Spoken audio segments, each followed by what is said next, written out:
அதிருப்தியை முற்றிலும் நீக்கி விடுவதாக கூறப்படும் ஆத்மா சாட்சா்காரம் உலகில் உள்ள கொடுமைகளை யுத்தங்களையும் அகற்றி விடுமா?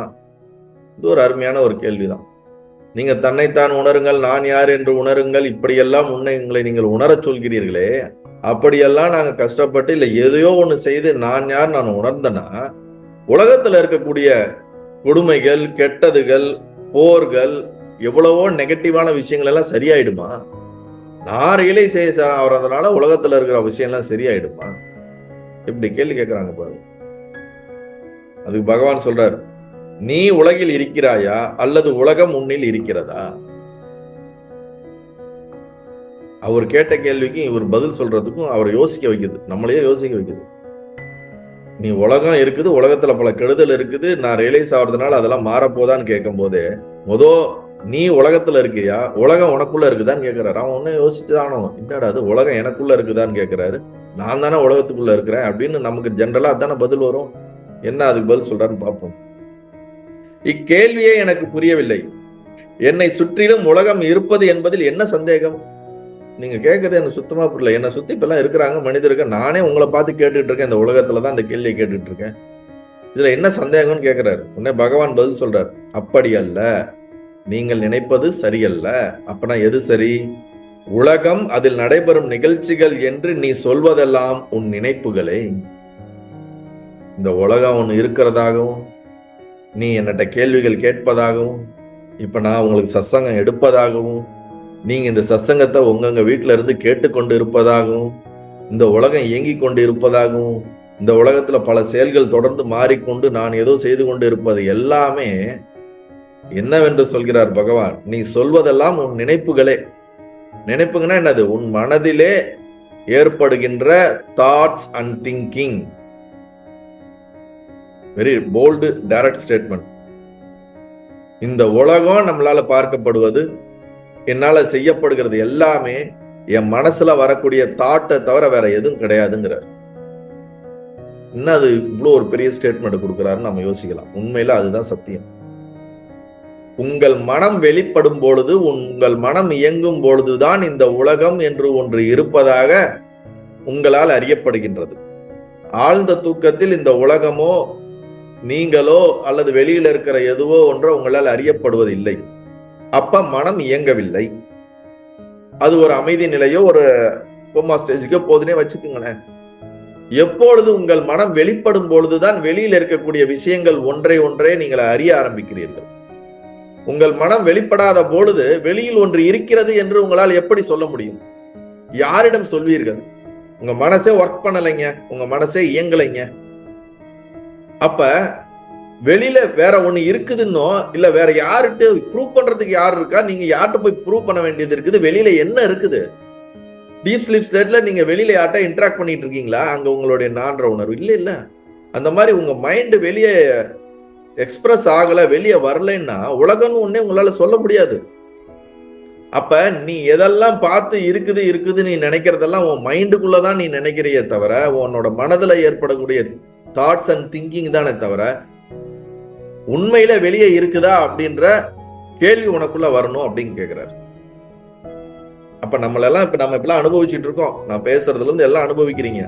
இது நிஜமாலுமே இருக்கிறதா இல்ல என் மனசுக்குள்ள நடக்கக்கூடிய ஒரு விஷயமா? இல்லையே, நான் தொடரனே, என்னோட இந்திரியங்கள் என்ன சரீரத்தினால இதெல்லாம் அனுபவிக்கப்படுதுன்னா ஆழ்ந்த கனவுலையும் நம்மளால தொடப்படுது, ஒரு பொருளை அனுபவிக்கப்படுது. உண்மையிலே வெளியே இருக்கான்னு பார்த்தா கிடையாது. ஆனா மனசுக்குள்ள தானே நடக்குது.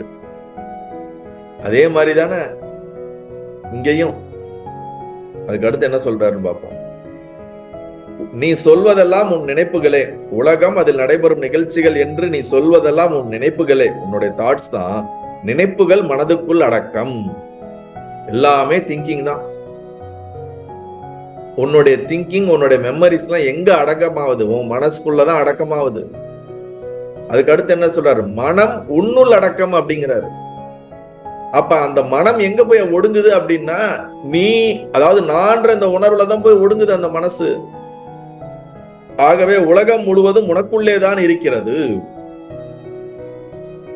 இந்த மனம் எனக்குள் ஒடுங்குகிறது, உலகம் மனதுக்குள் ஒடுங்குகிறது. உலகம் மனதுக்குள் ஒடுங்கினால் மனம் உன்னுள் ஒடுங்குகிறது.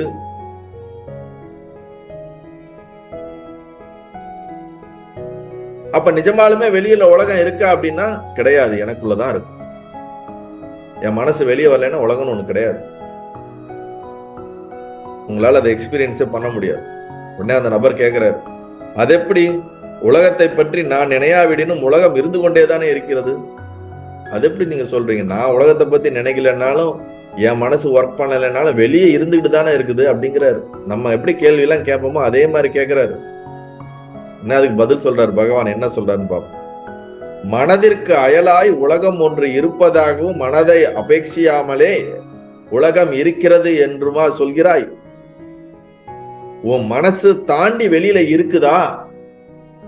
எப்படி உன் மனசை தாண்டி வெளியில இருக்குதுன்னு நீ ப்ரூவ் பண்ணு, எப்படி இருக்குன்னு நீ சொல்ற அப்படின்னு கேக்குறாரு.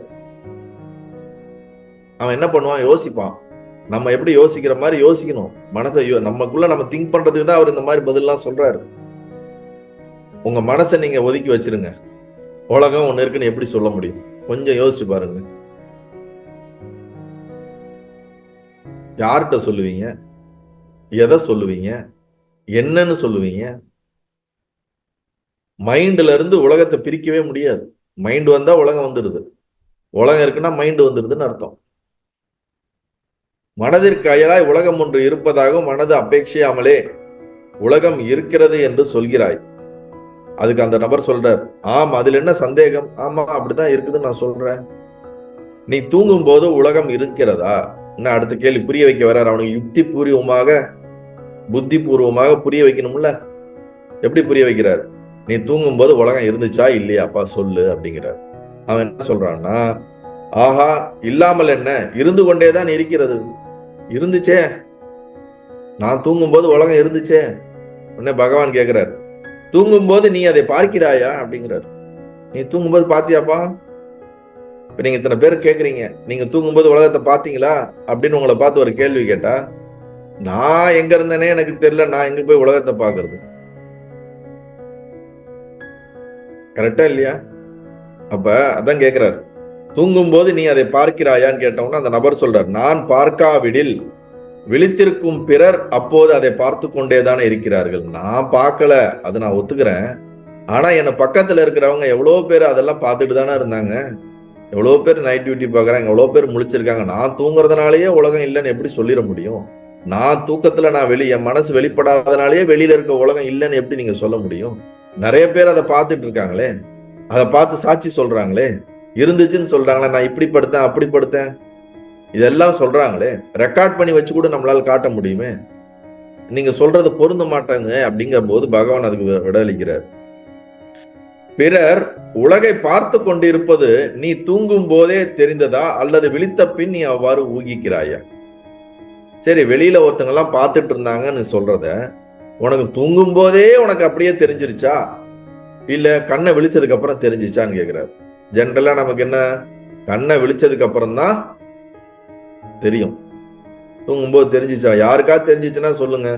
நீங்க பெரிய, அது என்ன சொல்ல முடியாத ஒரு மிகப்பெரிய ஒரு அவதார புருஷன் சொல்லிடலாம். கண்டிப்பா இருக்காது. உடனே அந்த நபர் சொல்றார், விழிப்பு நிலையிலே அவ்வாறு உணர்கிறேன். இல்ல இல்ல, விழிச்ச பின்புதான் நான் அவ்வாறு உணர்கிறேன் அப்படிங்கிறார். உடனே பகவான் அதுக்கு பதில் சொல்றார், ஆகவே நீ பேசுவது விழிப்பு நிலையை பற்றியே அன்றி தூக்க நிலைமையின் அனுபவத்தை பற்றி அன்று. அப்ப நீ பேசுறது, நீ சொல்றது எல்லாமே வேக்கப் ஆனதுக்கு அப்புறம் நடக்கிற விஷயத்த தான் நீ சொல்றியே தவிர தூக்கத்துல என்ன நடந்தது அப்படிங்கறத நீ சொல்றது கிடையாது. ஏன்னா அப்ப வெளியில ஒன்னே கிடையாதுங்கும் போது நீ அங்க என்ன நடந்துச்சு, எப்படி நடந்துச்சு, எப்படி நீ சொல்ல முடியும்? இல்ல இருந்தாங்க, பார்த்தாங்க, ரெக்கார்ட் பண்ணாங்கன்னு சொல்றது எல்லாமே நீ வேக்கப் ஆனதுக்கு அப்புறம் தான் சொல்றியே தவிர அங்க இருந்துட்டு உங்களால சொல்ல முடியுதா? தூக்கத்துல, ஆழ்ந்த தூக்கத்துல இருந்துட்டு இப்ப வெளியில அவங்க பார்த்துட்டு இருக்காங்க, இவங்க பார்த்துட்டு இருக்காங்க, உங்களால சொல்ல முடியுமானா முடியாது. அப்படி யாருக்குமே இருக்காது. உடனே சொல்றார், ஜாக்கிரத்திலும் சொப்பனத்திலும் மனம் இருப்பதால் மனோமயமாம் உலகு காணப்படுகிறது. விழிப்பு நிலை ஜாக்கிரத், கனவு நிலை சொப்னம், இந்த ரெண்டுலயும் மனசு இயங்குது. கனவு நீங்க தினசரி எக்ஸ்பீரியன்ஸ் பண்றீங்க, விழிப்பு இப்ப நீங்க எக்ஸ்பீரியன்ஸ் பண்ணிட்டு இருக்கீங்க. இந்த ரெண்டு டைமும் மனசு இயங்குதுனால உலகம் நம்மால் அனுபவிக்கப்படுகின்றது. தூக்க அத்துடன் உலகமும் ஒடுங்கி விடுகிறது.